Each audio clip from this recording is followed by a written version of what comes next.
Hey Nick, Mr. Chris here, and just a quick video here to help you with some of the things we were talking about at the lesson, and let you see them from my eagle eye view here, and get you going. So the first thing we talked about, one of the most important things for the keyboard in general, is being able to find C. And our secret for this is just wherever we see the two black keys, we can say that C is always going to be the white key on the left-hand side of that. So again, no matter where we are on the piano, if we're down low, I see my two black keys. Boom, there's my C. Two black keys. There's my C. And that's out of frame, but it'd be that one up there. So make sure that's comfortable. And then the next step there is being able to name the rest of the white keys. So one thing I would practice here is just taking one finger and trying to name the notes from this C up to this C. So I'm going to say them one time for you. We'll go C, D, E, F, G. You know, that's the end of our musical alphabet. So we're going to start over at A, B, C. You can check out with the two black keys here. Make sure you're on that one. And that, of course, will be the C. Okay, so one more time. You can do it with me if you like. I'm going to go ready, go. C, D, E, F, G, A, B, C. Awesome. Okay, good. And then the other thing we want to know right off the bat here is how these finger numbers work. It's pretty much like you would expect, but the right hand has the set going from the thumb. It's going to be finger number 1, 2, 3, 4, and 5. And then the left hand is the opposite. Since the thumb is over here, this will be finger 1, 2, 3, 4, and 5. So again, if you imagine there's like a mirror between your hands, this would start out 1, 2, 3, 4, and 5. That would be how we treat those guys. And then we can put that to work right away if we grab what we call C position. And you did well at this at the lesson, but just to remind you, basically I'm going to take the right hand, I'm going to take finger 1, and put that on this C right there in the middle. Again, double check that it's right next to those two black keys. And then the next step here is laying those fingers down. You want one finger for each white key. The last step is just curving your fingers a little bit so that we have this kind of downward motion, nice and easy. All right, good. And you just want to step slowly through that. It's going to sound like this. I'll go one time. All right, and then you can start there and come down.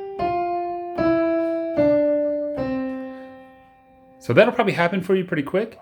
And then the next level here, you would want to keep track of the letters as you're playing those guys. You can say them in your head or out loud. It'll be C, D, E, F, G, and then G, F, E, D, C. A little tougher on going backwards there, but with practice it gets nice and easy. Okay, good. So one more time with that. Here we go. We got C, D, E, F, G, and then G, F, E, D, and C. Good job. And now if we do that with the left hand, I want to start with finger 5, the pinky. I'm going to go to a lower C, and same 5 notes though. It's going to go C, D, E, F, G, and then G, F, E, D, C. And again, I like to loop things around. We can take 1 or 2 times through it. Picking on the notes G, F, E, D, C. And I would recommend just doing a quick run of that every time you sit down to play. It's just a nice way to get all the fingers moving and start to get really comfortable with these C position notes, which we'll be using a lot of. If you feel like you got it 100% and you want to go for it, it is a smart idea to practice these guys at the same time. Like that. Just be careful that we don't start with both thumbs and go away from each other. You want to start on the C's and then make sure you're going to the same letters in each hand. And then G, F, E, D, C. Cool. And no rush for that. That's just kind of a little bonus if you want to try for it. It's a fun thing to do. All right, cool. One more thing. So the last thing we talked about was the chord, really, or the arpeggio is how we say it. This is nice because it comes from the same C position. We're going to use those notes, but instead of stepping, we're going to skip. We're going to start on the pinky down here in the left hand, C, and then we skip notice I also skip a finger. I'm going to go to E. There's my G. So I'm going to play those three. And then when I pass up to the right hand, do the same thing. C, E, G. Cool. And you want to master that first. I'll show you back to back. It's the left hand.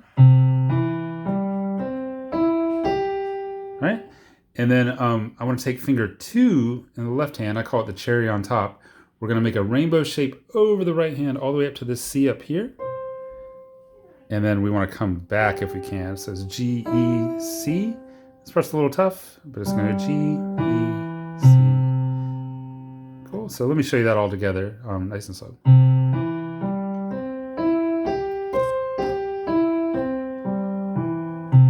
Good sound, right?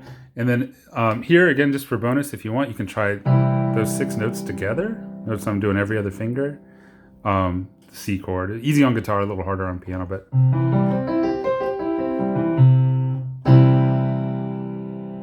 Cool. So again, just some cool sounds to be playing with.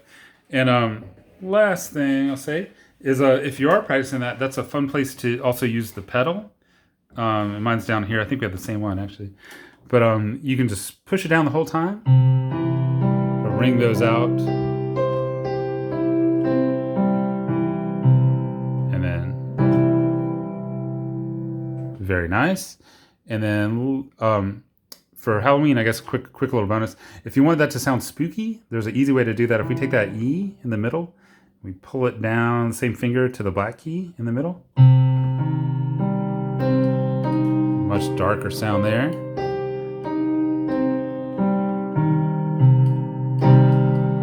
C minor. And again, you probably play that on guitar, but just a fun thing to know on piano. And it's always like that. Any chord that we know, any major chord, we just lower the middle down, and we can get those minor chords.